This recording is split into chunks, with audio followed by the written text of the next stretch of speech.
Okay, thanks everybody. I apologize that I was traveling for work the last meeting, hence us being canceled, so we do have a pretty tight agenda. So I wanted to turn the floor right over to you, Ed, with an update from Public Works.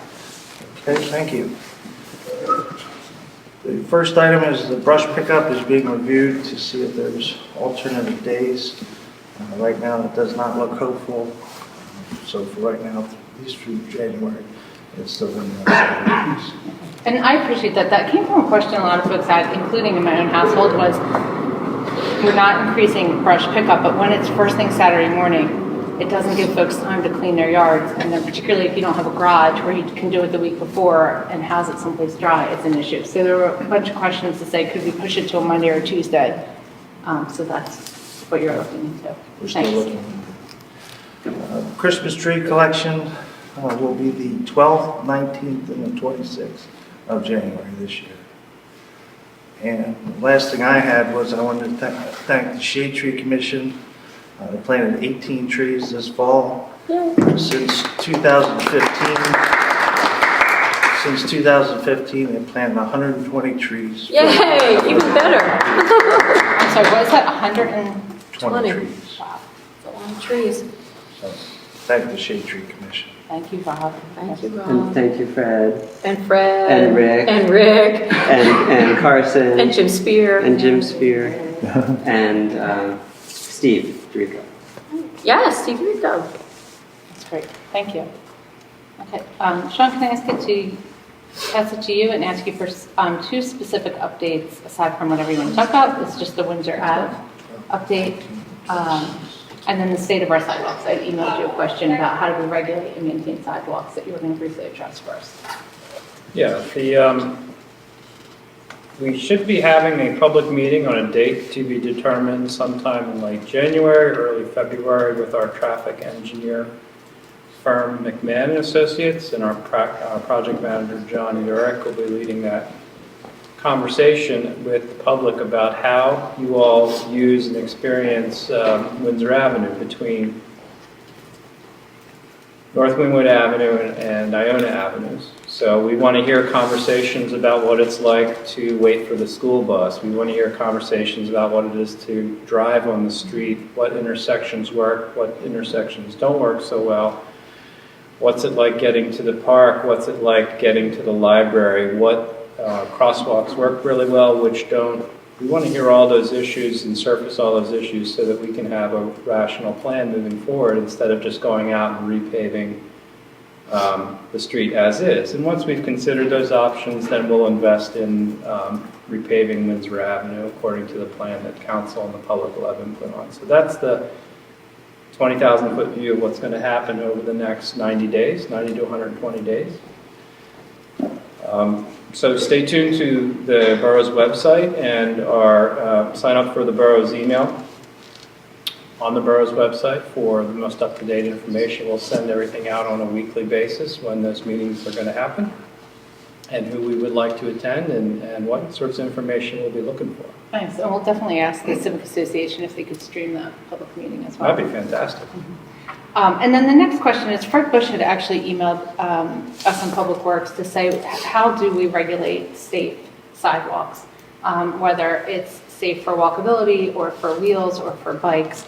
And he did some homework on how other municipalities do that. And I let him know that we didn't have room in the agenda to tackle that all today, but I would ask Sean, because I didn't know the answer to that, just for kind of a quick summary. Well, we don't have a policy per se that I can hand anyone to say this is how we promote sidewalk development and replacement. We do several things. There's a duty and responsibility of the property owner to keep their sidewalks in a state of good repair. So if we get a complaint about a sidewalk being a major tripping hazard, we'll go out and investigate and ask the homeowner or business owner to make those repairs. That's not really a frequent occurrence, but it does happen from time to time. Whenever a property is transferred in the borough, there's a use and occupancy permit that's issued to the buyer. And as part of that process, any defects in the sidewalk or curb have to be repaired. Or if the property happens to be sold in the wintertime like now, you can't pour concrete below a certain temperature, we'll ask the seller and buyer to escrow sufficient funds to initiate those repairs, and we'll re-inspect within 6 months. So we'll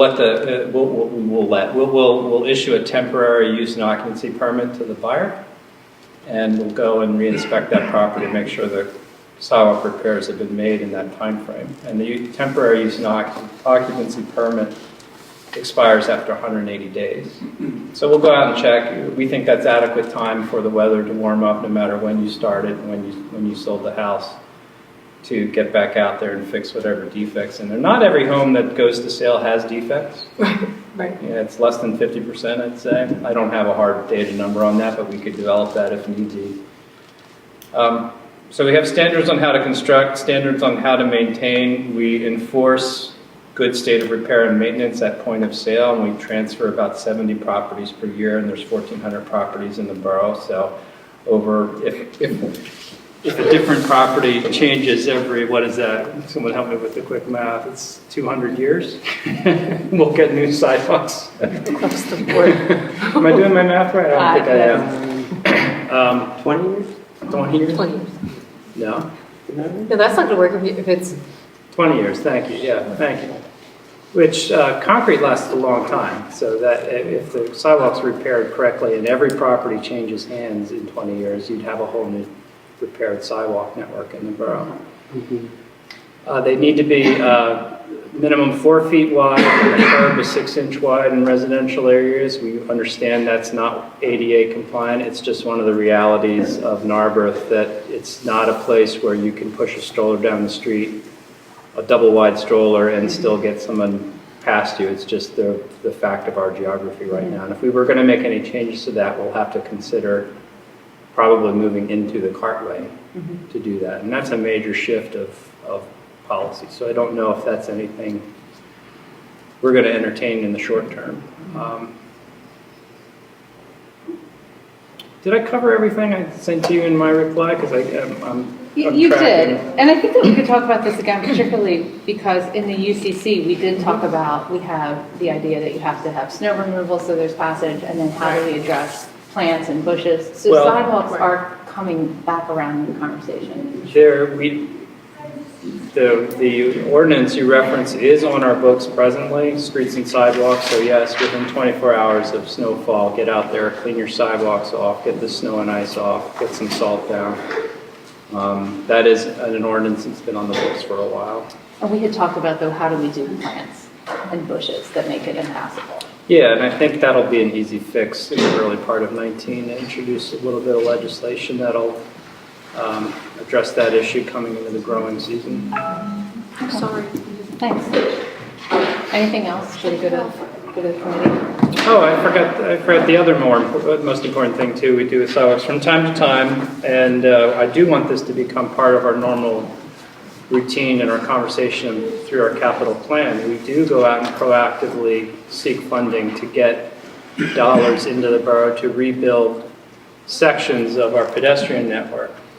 Now, those dollars can only be allocated to address accessibility. And we're getting those dollars through the Community Development Block Grant Program, which typically targets income qualifying areas. Narberth does not qualify for that federal program for income qualifying, but it does qualify for dollars through CDBG for accessibility improvements. So anything that makes properties accessible, elevators, curb ramps. So we'd like to rekindle that and make that part of our routine programming, get a handle on what locations need those improvements. We'll be looking closely at Windsor Avenue in our process, in our repaving process as well. So I think I know the answer to that, but that does not include the Septa train station. No, we don't own the Septa train station. The Septa train station is not accessible. Right, that's what I figured that the answer was we couldn't use the dollars to make it accessible. To make that station accessible, it would have to be a SEPTA project to renew that station, and SEPTA will at some point in our future, if we all live long enough, have an entirely, the word's escaping me, but high-level platform a system where you enter the regional rail cars at the higher level instead of at the base level and walk up the 3 or 4 steps to get into the car. It does make it challenging to get in and out of Narberth, especially in Narberth where the train is tilted at about 8 degrees. Yeah. It's challenging. Yeah. So I look forward to that. I don't know exactly when Septa is targeting the train station for that kind of improvement, but that's when that would happen. Thank you. The next, before we get into number 4, which is our biggest item, is just an update on the plastics ordinance.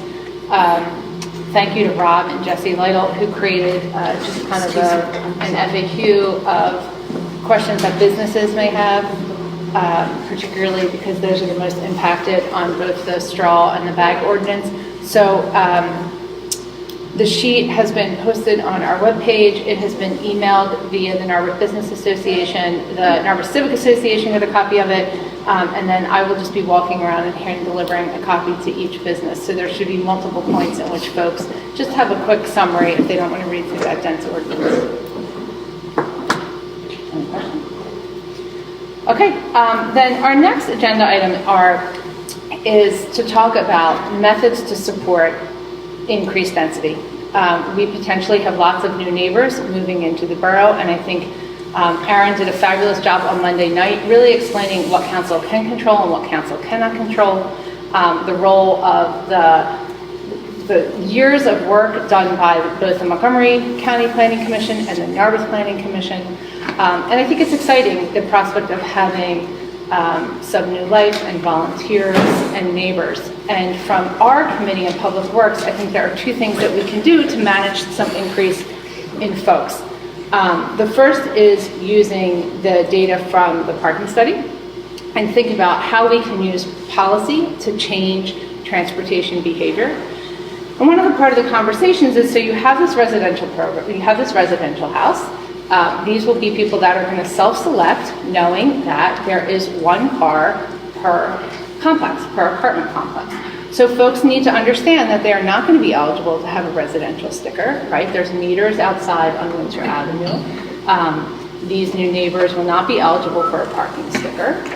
So therefore, they either need to only have 1 car or be interested in alternative transportation, right? So this is a self-selected population. And I think that if we can use the parking study data when we're thinking about how we're redoing parking throughout the borough, but this will help new residents really inform their decision whether or not this is a good place for them to live. Additionally, if you are an existing resident and your family has 5 cars and you have a 3-car driveway and you choose to park 4 of the 5 cars on the street, well then our parking policy is going to discourage you from doing that. Maybe you'll reduce your numbers of cars, but we certainly want to encourage you then to use your driveway and not take up public parking. Right. So again, I know that this is something that we're Even if it means you have to shuffle your car in and out to get your car, the chosen vehicle out of the driveway. Absolutely. That is your contribution to the good of the borough is that you will have to potentially back your car up. Shuffle. Right. Really, it will cost you. It will cost you if you choose to park multiple cars on the street. If you have a driveway, then I hope that our new parking policy will discourage you from doing that. And I also think that we need to communicate that there's not going to be street parking available to the new residences in the complex downtown. The second thing that we can do from this Public Works Committee is to invest in bike infrastructure. We are saying that we want to attract residents who are engaged in alternative transportation. They use public transportation, they're using biking. And I think one thing that we can do to again, help residents self-select our new community is to invest in biking infrastructure. Last January, Michelle Pananopoulos wrote a grant to Monco 2040, and she got the flu and was unable to finish the grant, and we missed the cycle. She did a phenomenal job, and I think that this is the perfect time for us to revisit her work. So I've actually asked the Narberth Cycling Club to come and briefly present. And I almost think the timing on this is better. So Michelle, Kimberly, and Ed have looked at this grant. Michelle wrote the grant. And to see the pictures that were taken of our bike usage in January of 2018 versus the state of our biking infrastructure after Ed strategically cleaned up and placed bike racks is phenomenal. So I really almost think we have a more compelling case a year later. There's a March 1 deadline, and I think that we can make a pretty impressive case on how and investing in the bike infrastructure it has a climate impact, it has obviously a transportation impact, it has an economic development impact, and that we really are a gateway into a larger regional footprint where we want to invite folks when they're on perhaps heading to the Ballackinwood Trail to please stop, park your bike here safely, grab a hoagie at the Italian or at the Family Market and move on. So Kimberly, if I can pass this to you. Just as some background here, the Monco 2040 implemented grant, and I'm just going to read a couple lines because I think it's important to underscore what a really great match this is. It's intended to assist municipalities in making targeted physical improvements that achieve real progress towards the goal of the plan. It has to focus on the goals of the county comprehensive plan, which we do, and the plan's theme of connected communities, sustainable places, and a vibrant economy. So with that, if you can give us the overview, then I can go into the details of the grant as Michelle wrote it. Okay, yeah. So I thought I've been doing a lot of work regionally, so I thought I would kind of give you that snapshot because it's not realistic to sit down and read a 133-page plan necessarily. And I've kind of had an opportunity to dig into that nitty-gritty and condense it down into a few slides, so I'm just going to show that today. But I'm Kimberly Bizak, founder of Narberth Cycling Club. I have a few friends here with me tonight. I have Jean Barak, she's Vice President and Treasurer of Narberth Cycling Club. Bill Bizak is Secretary. And I've invited Lou Savastani. He is the Director of Lower Merion Safe Cycling, and he is also a member of the Bicycle Coalition of Greater Philadelphia, Montgomery County affiliate. Has a steering committee, and Lou is on that. So he's kind of our connection to the bike coalition that is here tonight. So thanks, Lou. So Narberth Cycling Club was actually formed in response to a community request. My husband and I have lived several places, and we were biking for transportation prior to moving to Narberth. And when we moved here, we were biking everywhere with our family bike. And one day someone stopped me and said, you know, I'm really inspired by you biking around Narberth for transportation. Maybe you could teach some of us how to do that. So we started Narberth Cycling Club, and in 2 days we had 50 members. That was April of 2017. And as of today, we had 390 adult members. That does not count children. That does not necessarily count other people in a household.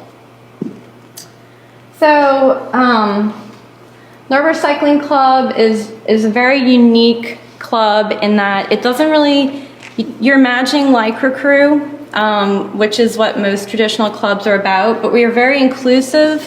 My background, my profession is occupational therapy, and so I've really brought that to the bicycle club scene. So we are all ages, all abilities, all levels, and we use social rides to help people get comfortable biking for transportation, biking on the street, sharing the street with cars. It's free. Anyone in NARB, NEARB region can join.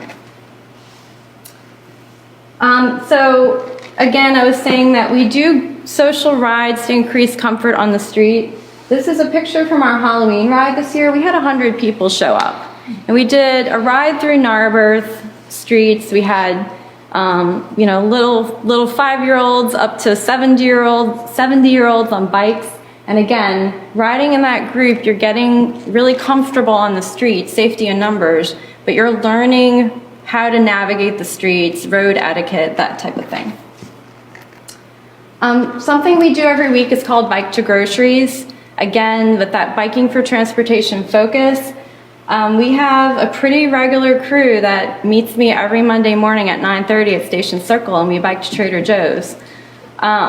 The interesting thing about it, though, is I still have people telling me I won't bike there on my own. I won't bike solo because I feel comfortable in the group, on a group ride, but there isn't the infrastructure there for me to go do it on my own, so I just wait till Monday and I go with you. So something in our recycling club that we've been working on, we finally had an opportunity to do it this year. We wanted to start a certificate of recognition for bicycle-friendly businesses. Cafe Lift Narberth was coming to Narberth, and the cycling club sent them a request and said, hey, would you consider putting in bike racks? We have a growing bike community.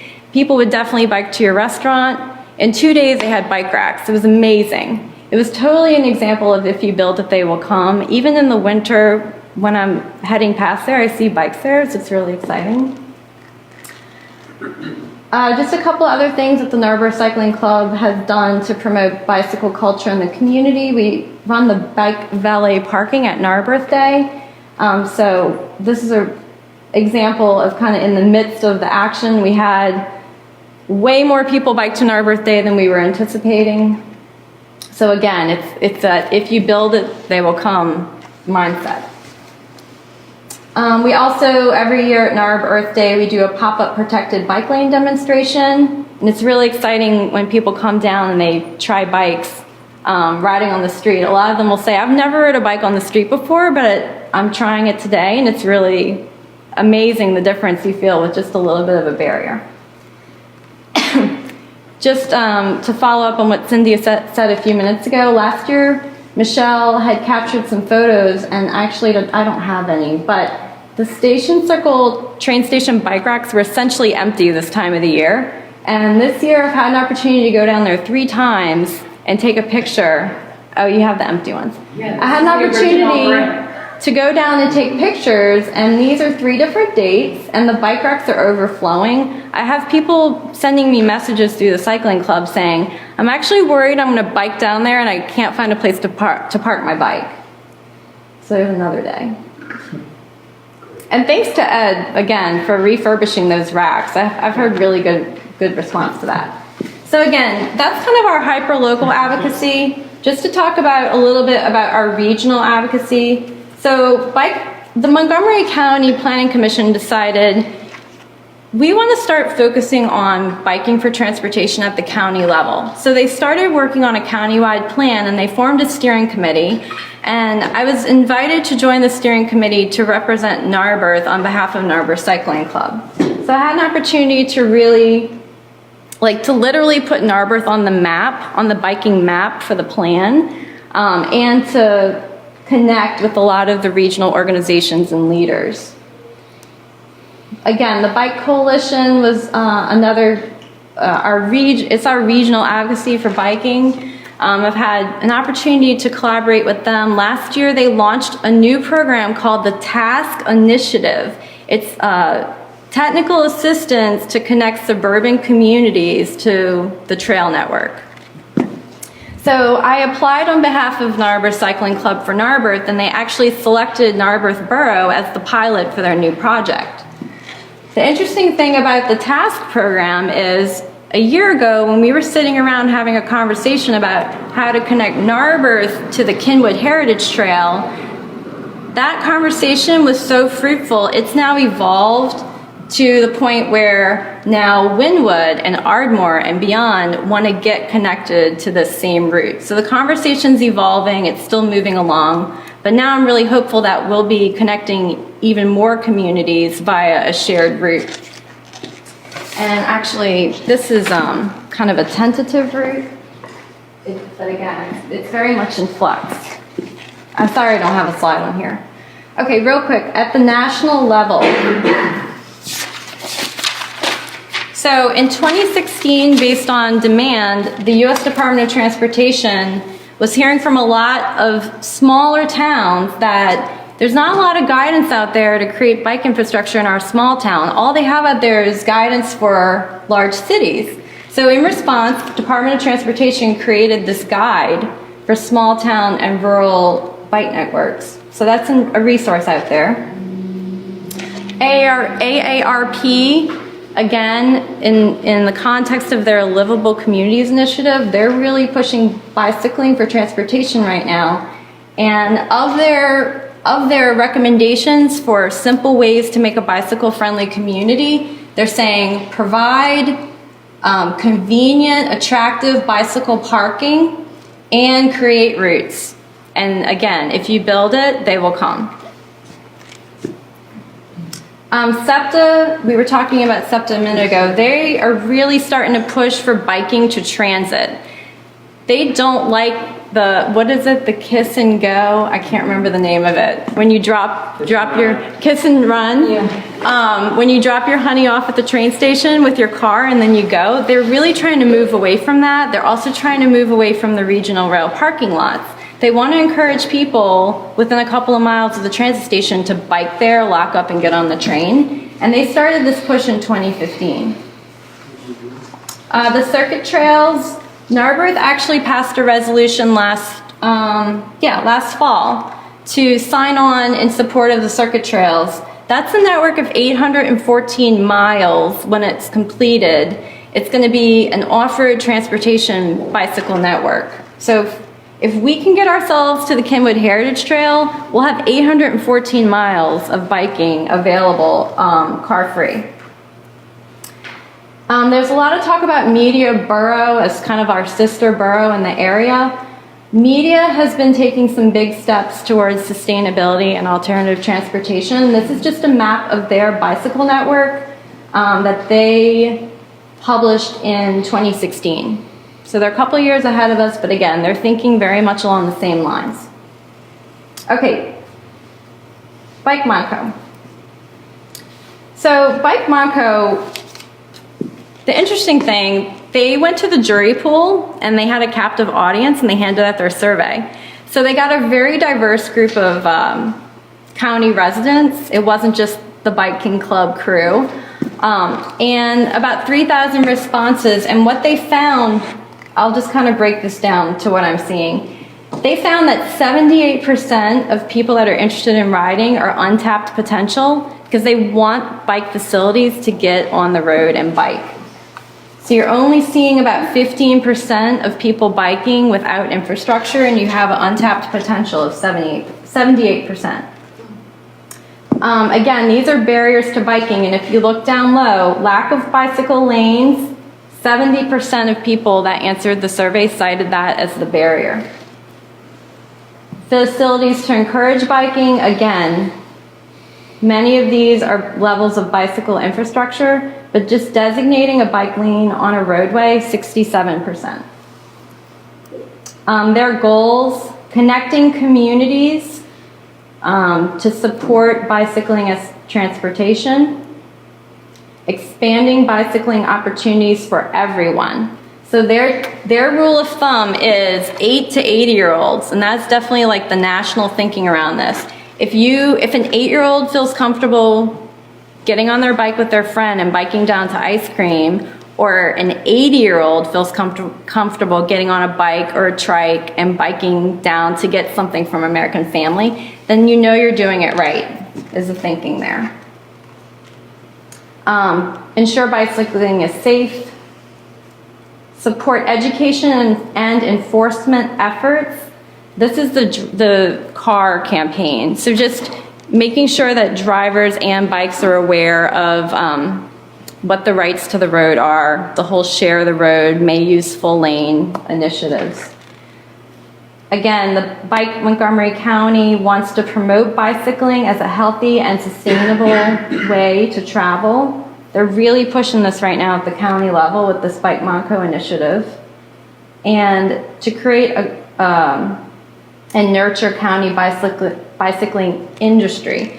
So they've looked at areas that have added trails in our region. For instance, the Schuylkill River Trail. I don't know if you've ever been to Conshohocken Brewery. That area of the Schuylkill River Trail was pretty much nothing a few years ago. And if you bike there now, any given day, there's a ton of people spending money at those restaurants and shops. So they're feeling like it's an economic generator. Okay, 4 focus areas. Bike Monco, they want you bicycling in town, biking to area trails, biking to transit, and biking to schools.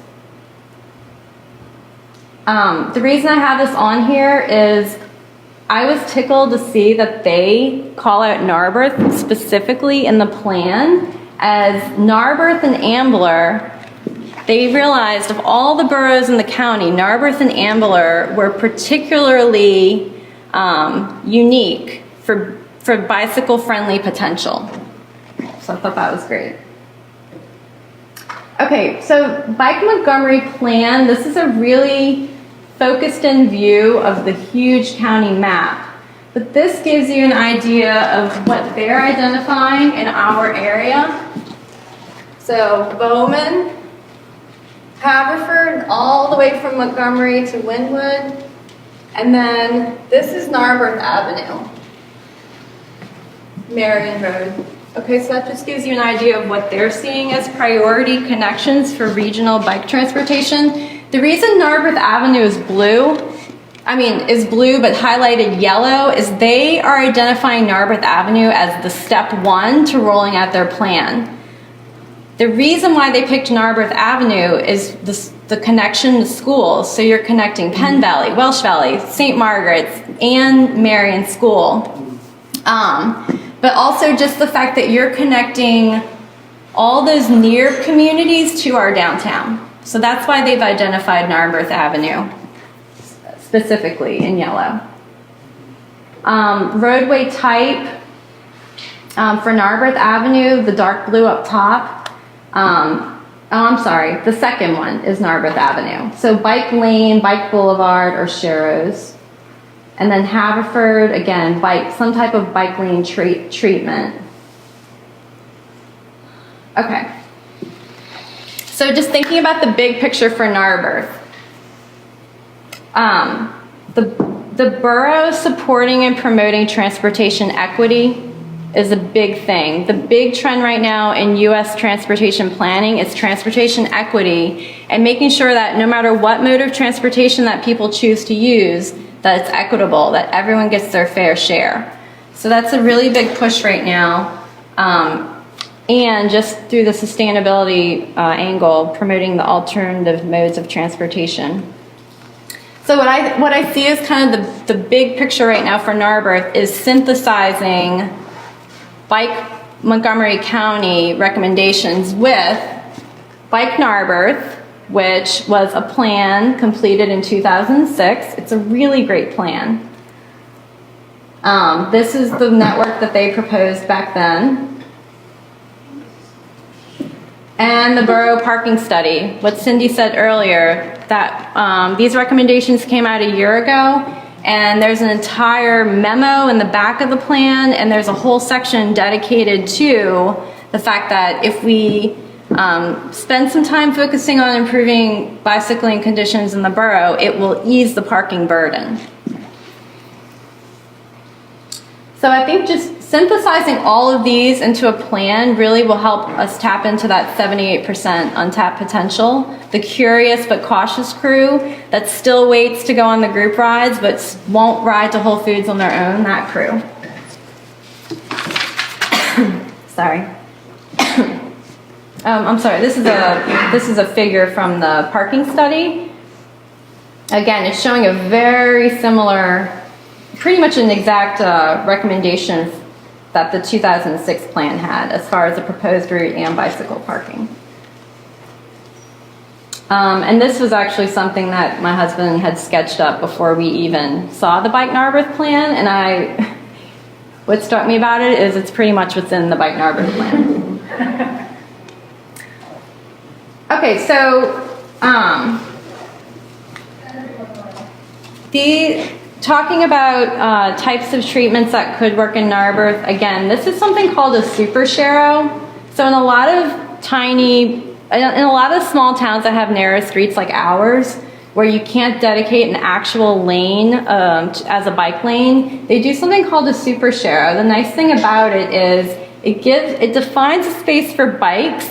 It's in a travel lane, so cars can still travel there, but it signals to drivers, okay, in this case, to use the other lane, but where the driver is going to be in the road. It keeps them out of, people opening their car doors.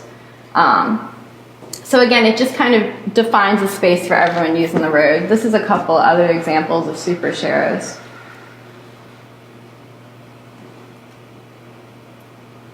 Okay, so first steps in my mind, low-hanging fruit, and the now steps.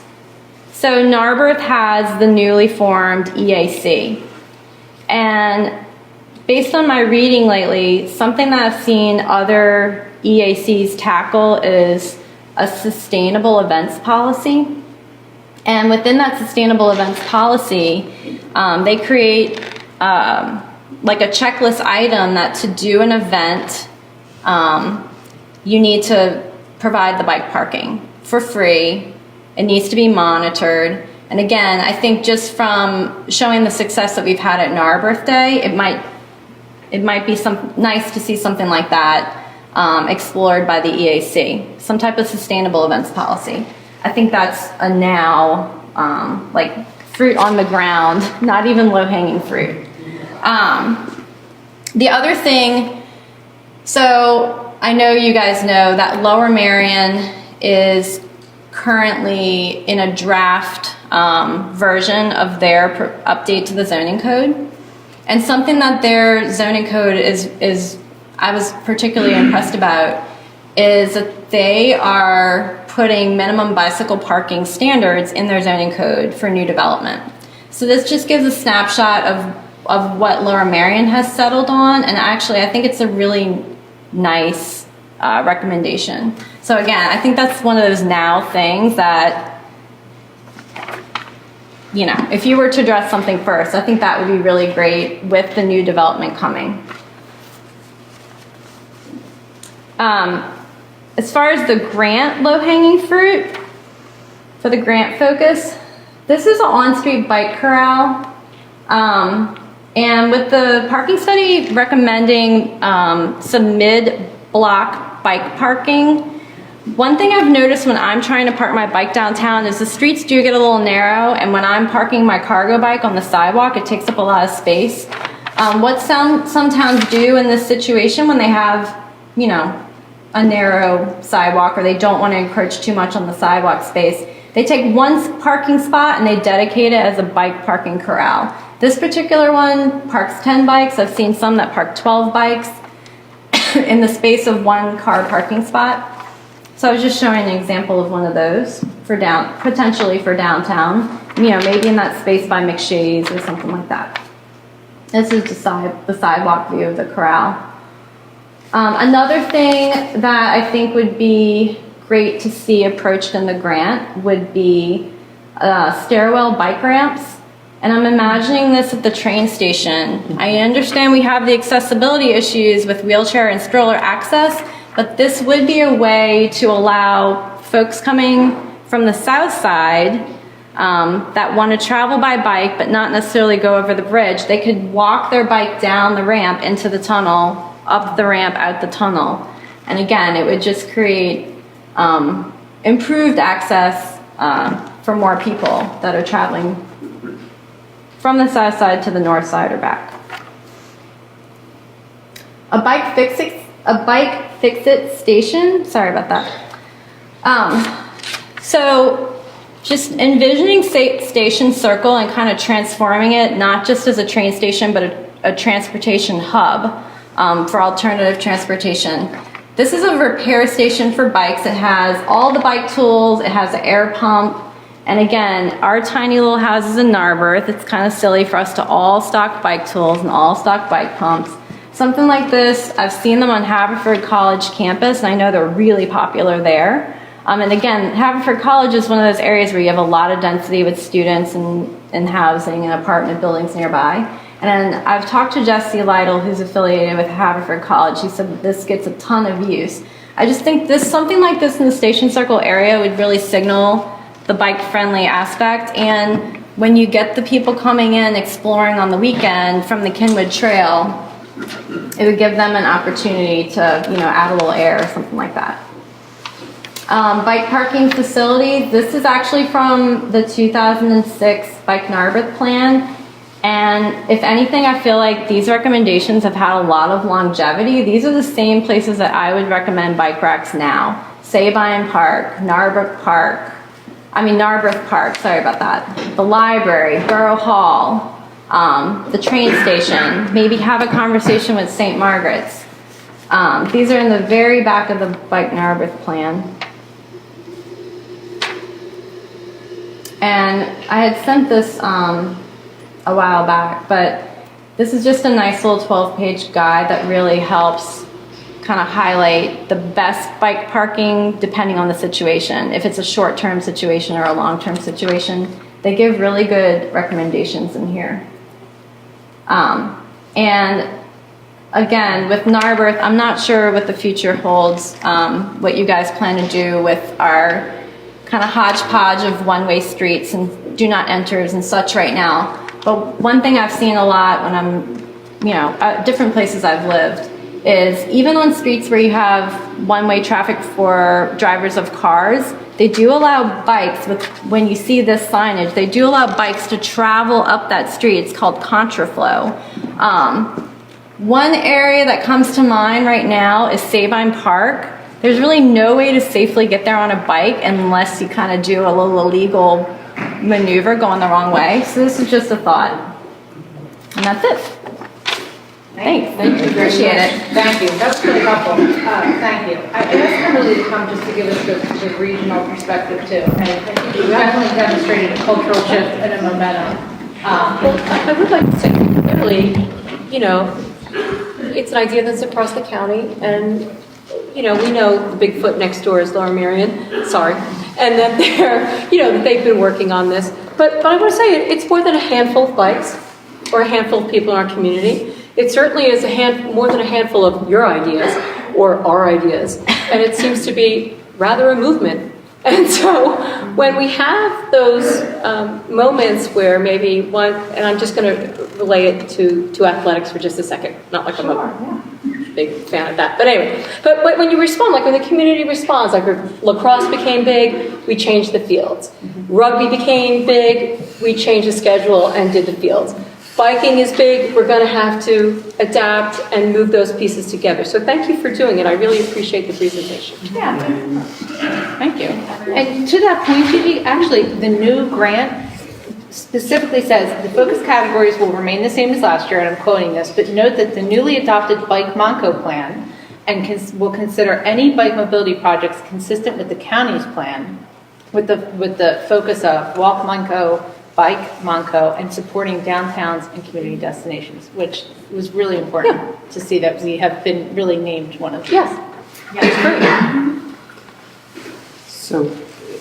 So who would put this application together? Okay, so good. That's the $1 million question. Well, actually, it's not. It's the $17,000 question. So Okay. the grant that Michelle wrote is really low level in that all she wrote for was 2 bike fix-it stations. Okay. So it would be one at the park and a water bottle fill-up with existing plumbing at hop in at any point, and one at Station Circle. The grant as written requests about 17.5. 80% would go to Monco 2040. That's about 14,000. Local funding, she has priced out at about 3,500. However, Ed, you had said those would be kind of in kind because they were things like pouring cement, hooking up plumbing that our own public works could do. So for minimal to no cost, we could add 2 bike fix-it stations. And really then, with some of the ideas you had, Ed, and some that you had, Rob, of using it as a marketing, convening place to encourage folks to not only fix their bike, but then have this be a destination. I did say right on the grant, the average or the median gift is about $100,000. We're asking for 17.5. I think it's like they have 1.5 million every year. And last year, a lot of the projects were for bike improvements. This year, though, now that Bike Monco was adopted in August of this year, I think the big focus is just all on implementation of Bike Monco. So I guess my question is, it's a March 1 deadline. This grant, as it stands, is 95% done. Well, I think that depends on them. It depends on the office and the time they have and their ability to get that out on time, and I'm not speaking for you. So, you know, whatever assessment they make of the information that has already been provided, or I don't know, maybe needs to be followed up on, or So I mean, you'll have to rewrite it one way or another, because I remember looking at it and had. could I propose some next steps? So I don't know. Sure. Don't mind. Kim, great job. Where'd you go? Oh, here? Yeah.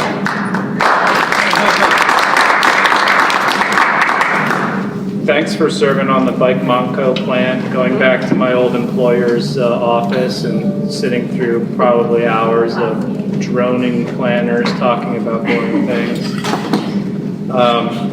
And thank you for satisfying one of my curiosities about this project, and that was the purpose of the project. So we have a lot of existing plan work that's been done that we could reference, look at, and just like a quilt, knit together into something that's beautiful from these plans that all kind of indicate the same things. I'd hope. And Bill, you are on the comp plan steering committee. I went over some of that information there. That's ripening in the next 90 days or so as an action of council. I'd like to see to make sure that plan reinforces the ideas. So I'm really happy that we've kind of solved my first question, which was, what's the purpose behind? Yeah.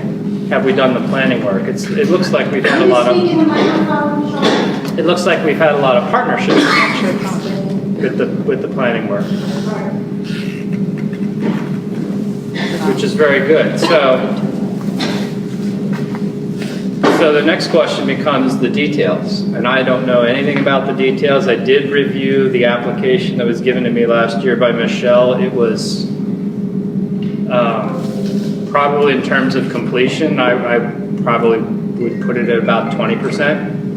It still needed a lot of work to figure out the details of how and where it would happen, how much things cost, kind of exploring the conflicts. When you start drilling down into a project, and the Windsor Avenue Green Street's a great project, you had better make sure you aren't planning to put a piece of infrastructure in a place where it's in conflict with something else. You've got to kind of explore those things. So I want to explore that information, and if it's a sit-down meeting with you to explore that, The Cycling Club is happy to help in any way we can. let's do that then. Let's talk about the details as soon as possible. Invite, whoever else you feel like you need to hear from, the Bike Coalition or whatever, happy to facilitate a meeting. So I'd like to explore the details, and I'd like maybe the next step in the political realm is to have a conversation at the workshop meeting and validate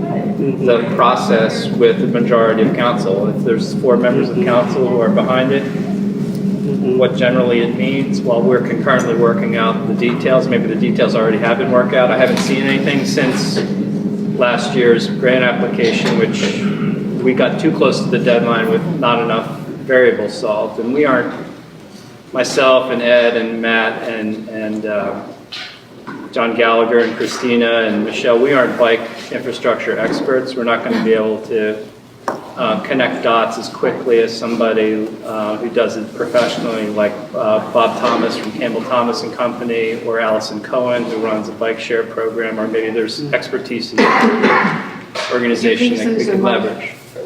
Could you use the mic? It's not on Oh, quite it's yet. not on. That's all I got.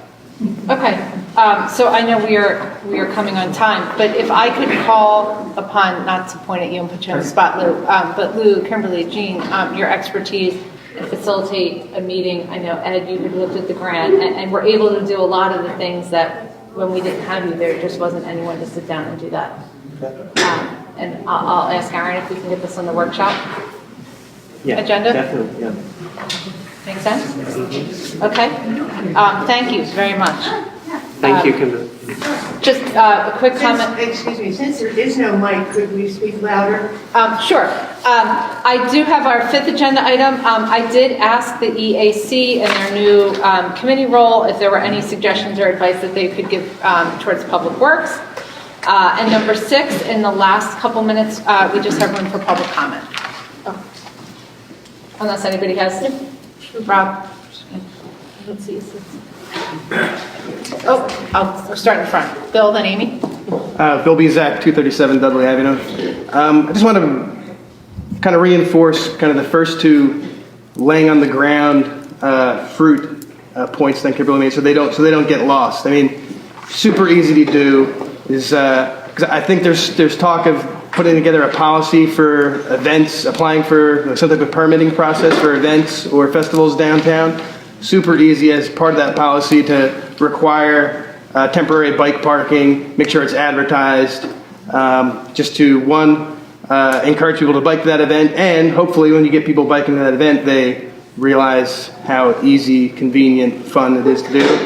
And the other piece of low-hanging fruit, well, laying on the ground fruit, was implementing bike parking minimums into our zoning code. I just want to make sure those two...